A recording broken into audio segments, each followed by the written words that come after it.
오늘 우리에게 들려주시는 하나님의 말씀 구약성경 열왕기상 19장 1절로 8절까지의 말씀입니다. 여러분 가지고 계시는 구약성경 549면에 있습니다. 봉독하겠습니다. 아합이 엘리야가 행한 모든 일과 그가 어떻게 모든 선지자를 칼로 죽였는지를 이세벨에게 말하니 이세벨이 사신을 엘리야에게 보내어 이르되 내가 내일 이맘때에는 반드시 내 생명을 저 사람들 중 한 사람의 생명과 같게 하리라. 그렇게 하지 아니하면 신들이 내게 벌 위에 벌을 내림이 마땅하니라 한지라. 그가 이 형편을 보고 일어나 자기의 생명을 위해 도망하여 유다에 속한 부엘세바에 이르러 자기의 사환을 그곳에 머물게 하고 자기 자신은 광야로 들어가 하룻길쯤 가서 한 로뎀나무 아래에 앉아서 자기가 죽기를 원하여 이르되 여호와여 넉넉하오니 지금 내 생명을 거두시옵소서. 나는 내 조상들보다 낫지 못하니이다 하고 로뎀나무 아래에 누워 자더니 천사가 그를 어루만지며 그에게 이르되 일어나서 먹으라 하는지라. 본즉 머리맡에 숯불에 구운 떡과 한 병 물이 있더라. 이에 먹고 마시고 다시 누웠더니 여호와의 천사가 또다시 와서 어루만지며 이르되 일어나 먹으라. 내가 갈 길을 다 가지 못할까 하노라 하는지라. 이에 일어나 먹고 마시고 그 음식물의 힘을 의지하여 40주 40야를 가서 하나님의 산 호렙에 이르니라. 아멘. 할렐루야. 자, 오늘은 본문 말씀을 통해서 영적 무기력을 격파하라는 제목의 말씀을 여러분들에게 전합니다. 인생이라고 하는 것이 결코 순탄하지만은 않습니다. 각자 저마다 삶의 자리에서 모진 풍랑을 만나기도 하고 아픈 고통의 과정을 헤쳐나가기도 합니다. 믿음의 조상 아브라함도 깊은 암흑의 때를 통과해야 했습니다. 그런데 재미있는 것은 이런 영적 무기력 내지 침체의 경험이라고 하는 것은 하나님께서 함께 하시고 은혜를 베풀어 주시는 영적 절정기 직후 찾아오는 경우가 대부분입니다. 영적 싸움의 실상을 알고 있는 그리스도인이라면 이런 사실을 놀랍게 생각해서는 안 됩니다. 인생의 여정 가운데 멈춤, 고통, 환난, 아픈 것들을 통해서 하나님께 더 가까이 나아가고 더 견고한 믿음의 반석 위에 설 수 있음을 꼭 알아야 합니다. 무기력과 침체, 우울은 전 세계 모든 사람들에게 확산되고 있는 인류 공통의 큰 문제예요. 우리가 살면서 단 한 번도 이런 것들을 겪어보지 않은 사람은 없습니다. 심지어 위대한 믿음의 위인들조차 영적 무기력에 있어서는 예외가 없었습니다. 예레미야와 엘리야가 그랬고 하박국과 요나도 그랬어요. 본문 4절을 보시기 바랍니다. 자기 자신은 광야로 들어가 하룻길쯤 가서 한 로뎀나무 아래에 앉아서 자기가 죽기를 원하여 이르되 여호와여 넉넉하오니 지금 내 생명을 거두시옵소서. 나는 내 조상들보다 낫지 못하니이다 그랬습니다. 엘리야는 3년 동안 이스라엘을 위해서 하나님의 대언자, 하나님의 선지자로 일했어요. 많은 이적을 일으켰고 이방 우상을 쫓아내는 영적 각성운동을 전개해 나갔습니다. 특히 바알과 아세라 제사장 850명을 몰살시킨 사건은 전무후무한 일이었습니다. 그러나 이스라엘 왕후이자 우상 숭배자의 우두머리였던 이세벨의 분노를 사 위기에 직면합니다. 이세벨은 내가 만일 24시간 내에 너를 죽이지 않으면 나도 죽을 준비가 돼 있다는 무시무시한 결단을 전해옵니다. 지금까지 많은 능력으로 일해왔던 엘리야도 이제 지쳤어요. 육신적으로 피곤했고 감정적으로도 고갈되었고 생명은 위협받고 있는 형편이었습니다. 두려움과 분노, 죄책감, 고독, 염려 같은 온갖 정신적인 문제들을 안고 있었습니다. 심각한 영적 무기력에 빠져버렸어요. 결국 죽을 준비까지 합니다. 능력의 사람 엘리야도 우리와 똑같은 인생이었습니다. 본문 4절 여호와여 넉넉하오니 지금 내 생명을 거두시옵소서. 나는 내 조상들보다 낫지 못하니이다 그랬고요. 야고보서 5장 17절에서는 엘리야는 우리와 성정이 같은 사람이로되 그랬습니다. 하나님의 위대한 종 엘리야가 무기력에 빠진 이유와 하나님께서 제시하신 해결법을 통해 우리는 흔들리지 않는 믿음의 강성함을 입어야 할 줄 믿습니다. 먼저 엘리야가 무기력에 빠진 원인을 한번 찾아봅시다. 첫 번째, 엘리야는 자기 감정의 늪에 빠져버렸어요. 3절 말씀에 자기 생명을 위해 도망하여 그랬습니다. 엘리야는 광야로 도망쳐 로뎀 나무 아래 앉아서 죽기를 위해 기도합니다. 주님, 이제 넉넉합니다. 나는 이제 충분합니다. 나는 더 이상 참을 수 없습니다. 당신의 일을 위해 정말 열심히 달려왔고 노력했지만 다른 사람들은 오히려 더 반발하고 나를 죽이려고까지 합니다. 이 고백을 가만히 들여다보면 드러난 사실보다는 사실을 대하는 엘리야의 감정이 증폭되어 있다는 것을 발견할 수 있습니다. 일어난 사실보다 자신의 감정에 집중하고 있어요. 우리도 살면서 이 같은 잘못을 범할 때가 참 많습니다. 보세요. 누가 진리에 충실한 사람입니까? 사실을 잘 수용하는 사람이 진리도 잘 받아들입니다. 사실을 인정하지 않고 있는 그대로 수용하지 못하는 사람은 자기만의 세계에 갇혀 있는 사람이고 자기 감정대로 살아가는 사람이에요. 이런 사람들이 대개 사실을 왜곡하고 진리를 훼손합니다. 많은 사람들이 현실에 나타난 사실보다는 자신의 느낌에 충실하면서 그리고 그 느낌에 집중하면서 살아갑니다. 이것을 감정적 추리라고 하는데 자신이 느끼는 것을 진리로 착각하는 것을 말해요. 잠언 22장 13절 말씀에 게으른 자는 말하기를 사자가 밖에 있은즉 내가 나가면 거리에서 찢기겠다 하느니라 그랬습니다. 사자도 없는데 자기 혼자 생각할 때 길거리에 나가면 내가 이 집을 나서면 길거리에 사자가 있어 나를 죽일 것이다. 그렇게 생각한다는 거예요. 심리학에서는 감정을 외부로 발산하는 것이 건강을 지키는 좋은 방법이라고 말하지만 하나님은 진리와 함께 살아야 자유함을 얻는다 말씀합니다. 그래서 말씀을 붙잡는 것이 무엇보다 중요해요. 요한복음 8장 32절 진리를 알지니 진리가 너희를 자유롭게 하리라 그랬습니다. 나는 오늘 성도들 가운데 많은 정신적인 문제, 마음의 문제를 앓고 있는 사람들을 봅니다. 그러나 저들의 공통된 특징은 뭐냐? 말씀을 붙잡지를 않는다는 거예요. 그저 말로만 내가 이렇게 하겠습니다. 저렇게 말은 무성해요. 그런데 실제로 그의 삶을 통해 드러나는 열매는 하나도 없다라는 말입니다.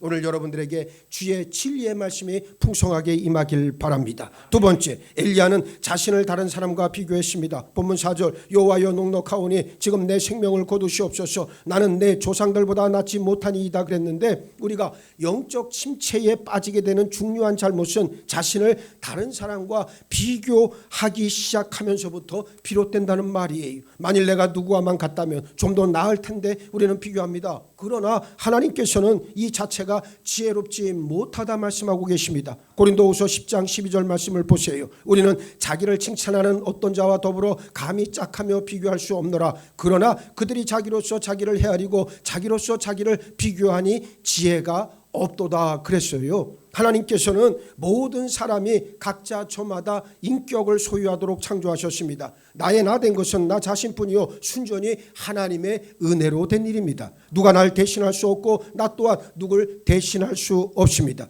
우리는 이러한 사실을 쉽게 잊어버려요. 그래서 사도 바울은 로마서 12장 3절에서 내게 주신 은혜로 말미암아 너희 각 사람에게 말하노니 마땅히 생각할 그 이상의 생각을 품지 말고 오직 하나님께서 각 사람에게 나누어 주신 믿음의 분량대로 지혜롭게 생각하라 그랬고요. 에베소서 4장 16절에서는 그에게서 온 몸이 각 마디를 통하여 도움을 받음으로 연결되고 결합되어 각 지체의 분량대로 역사하여 그 몸을 자라게 하며 사랑 안에서 스스로 세우느니라 그랬습니다. 여러분, 한 심령 자체가 하나님께서 가장 존귀하게 여기시는 보배와 같은 존재임을 잊지 마시기 바랍니다. 세 번째, 엘리야는 책임의 한계를 넘어섰습니다. 본문 10절에서 내가 만군의 하나님 여호와께서 열심히 유별하오니 이는 이스라엘 자손이 주의 언약을 버리고 주의 제단을 헐며 칼로 주의 선지자들을 죽였으며며 고백하고 있습니다. 사실 엘리야가 3년 동안이나 열심히 노력했지만 여전히 이스라엘은 과거와 같이 살고 있었어요. 엘리야는 이스라엘 민족을 변화시키지 못한 것을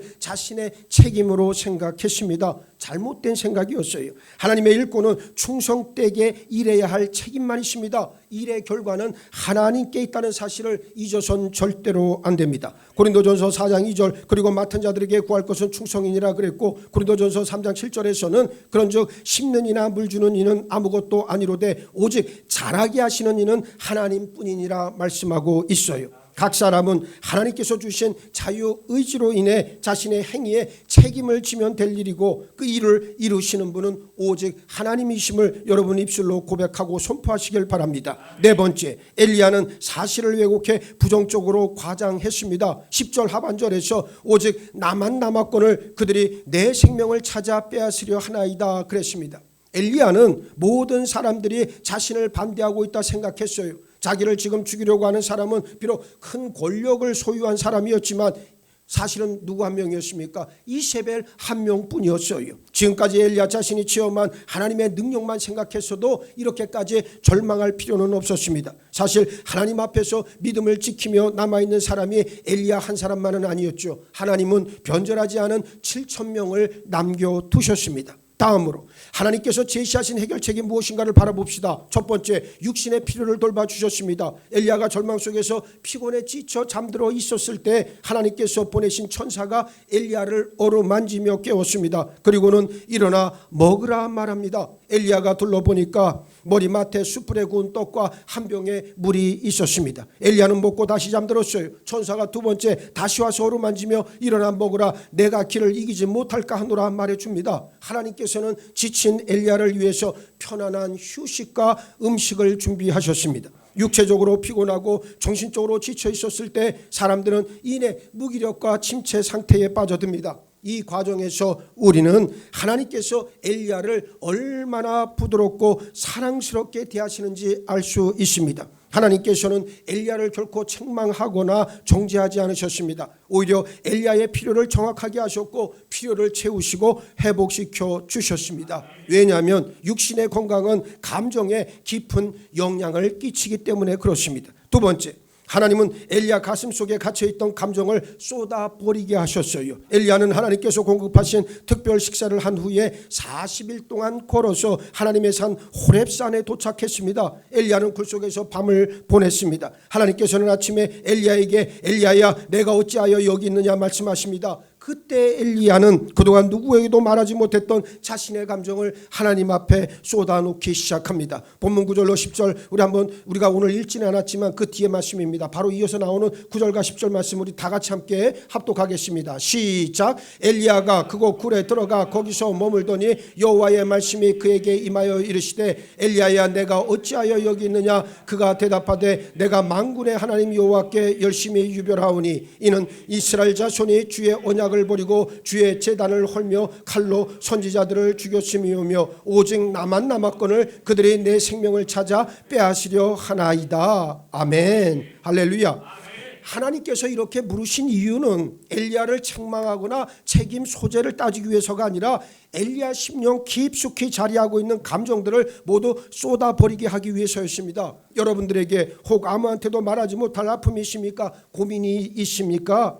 사람에게 위로를 구하지 말고 하나님 앞에 쏟아놓을 때 하나님의 위로와 평강이 단비와 같이 임할 줄 믿습니다. 고린도후서 1장 3절로 4절 말씀 찬송하리로다. 그는 우리 주 예수 그리스도의 하나님이시오 자비의 아버지시오 모든 위로의 하나님이시며 우리의 모든 환난 중에서 우리를 위로하사 우리로 하여금 하나님께 받는 위로로서 모든 환난 중에 있는 자들을 능히 위로하게 하시는 이시로다 그랬습니다. 하나님 앞에 나와 여러분 속에 있는 말 못할 아픔과 슬픔을 정직하게 쏟아내시길 주의 이름으로 축복합니다. 세 번째, 하나님의 임재를 깨닫게 해주셨어요. 11절로 12절 말씀에 여호와께서 이르시되 너는 나가서 여호와 앞에서 산에 서라 하시더니 여호와께서 지나가시는데 여호와 앞에 크고 강한 바람이 산을 가르고 바위를 부수나 바람 가운데 여호와께서 계시지 아니하며 바람 후에 지진이 있으나 지진 가운데에도 여호와께서 계시지 아니하며 또 지진 후에 불이 있으나 불 가운데에도 여호와께서 계시지 아니하더니 불 후에 세미한 소리가 있는지라 말씀하셨습니다. 엘리야 앞에 놀라운 광경이 펼쳐졌습니다. 바람과 지진, 불의 엄청난 위력으로 차례로 지나갑니다. 그러나 그 속에는 무엇이 없었다? 하나님이 계시지 않았다. 마지막으로 부드럽고 조용하게 세미한 소리로 부르시는 하나님의 음성을 듣게 됩니다. 하나님은 우리 인생들이 원하는 것처럼 폭풍이나 지진, 불과 같은 크고 극적인 것들을 통해 나타나시는 게 아니에요. 하나님은 여전히 당신 자녀 곁에서 조용히 함께하고 계십니다. 내가 아파하면 하나님도 아파하시고 내가 기뻐하면 하나님도 기뻐하십니다. 사람들은 좋을 때에는 하나님이 나와 함께 하신다 그러지만 힘들고 괴로울 땐, 영적으로 침체기에 빠졌을 땐 하나님이 나와 함께 하지 않는다 말합니다. 너무 이기적이고 어린아이와 같이 유치하지 않습니까? 하나님은 어제나 오늘이나 변함없으시고 우리 영혼이 잘 되길 간절히 바라시고 우리와 늘 함께 하시는 줄 믿으시기 바랍니다. 이스라엘 백성이 광야 40년 생활을 할 때에 하나님은 저들을 당신 등에 업으시고 함께 하셨다 그랬어요. 임마누엘의 하나님을 절대로 잊지 마시길 바랍니다. 네 번째, 하나님의 인도하심에 자신을 맡길 것을 요구하십니다. 15절에서 하나님께서는 엘리야에게 새로운 사명을 주시잖아요. 하나님께서 다시 일을 맡겨주셨습니다.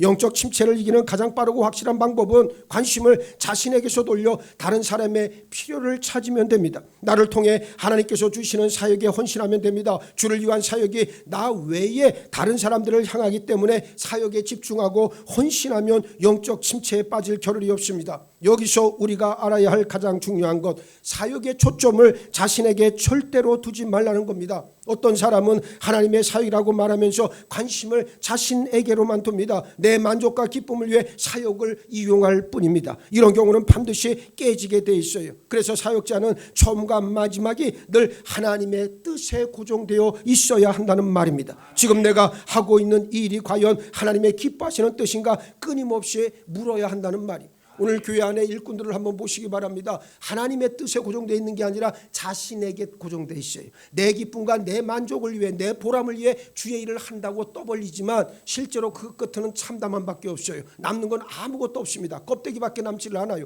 왜 그렇습니까? 내가 그 안에 들어가 있기 때문이요. 여러분들이 교회학교 교사로 또 성가대로 여러 가지 일들을 여러분들이 감당한다 할지라도 절대로 하나님께 그 초점을 맞추시길 바랍니다. 그러면 기쁨이 넘칠 것이요, 하나님 주시는 평강과 하나님의 역사하심이 그 심령 가운데 흘러 넘칠 줄 믿습니다. 그렇습니다. 예수님은 마태복음 16장 25절을 통해서 누구든지 제 목숨을 구원하고자 하면 잃을 것이요 누구든지 나를 위하여 제 목숨을 잃으면 찾으리라 말씀하셨습니다. 우리 믿음 생활의 최대적은 다름 아닌 십자가에서 아직 처리되지 않은 옛된 자아다. 네.